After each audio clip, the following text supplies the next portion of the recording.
they are very mean-spirited, and they speak about things out of complete ignorance, where they do not understand how the other side lives or what the other side goes through.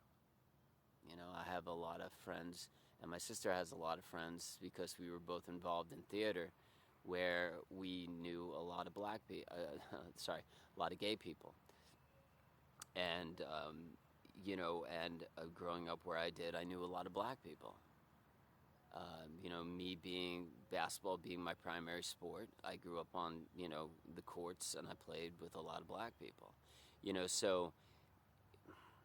So when you, and being in as many as mental institutions as I've been in, I know a lot of mentally ill people.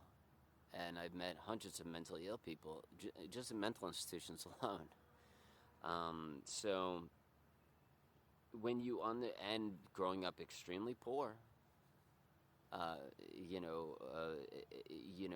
you understand what it's like to be looked at like a piece of crap. So when you understand the overall concept of being, and you hear the stories from those people, you may not experience them directly, but you're with them, and you hear their stories, and you're a part of their culture and their community. I think then you aren't mean-spirited, because there's no reason to be mean-spirited, because you understand what they go through. There's a reason why we have crime and poverty in this country, and a lot of that has to do with the fact that there's comparative suffering, or there's comparison. So, for instance, I've traveled the world as well. I've been to over 21 countries around the world, because I was an international teacher and I was a world traveler for a very long time. People in the Philippines, let's take a small village in the Philippines, right? Just a small village in the Philippines. There is no comparison, because you're on an island in the Philippines. There's no tourism. The only people you see are the people that grew up with you in the small village.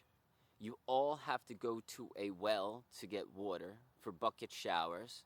So for the majority of the last decade, not to do TMI on you, but I've pooped in holes in the ground. No toilet bowls. No toilet bowls. I've pooped in holes in the ground. That's me. That's my life. And when you grew up in areas of the world like that, and most of the countries I've been to around the world are developing countries or third world countries, because that's what I enjoy.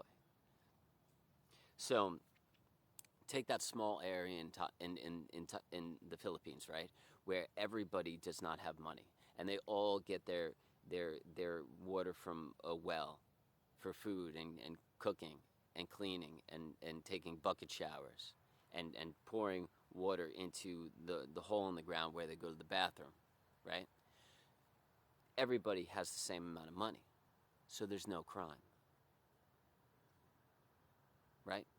But in America, when you have very, very rich, wealthy white people, or people, I don't want to say white people, but you have very, very rich people living next to very, very people who are living in poverty,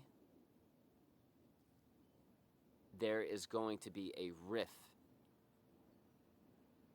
and some kind of frustration even, or even levels of not happiness.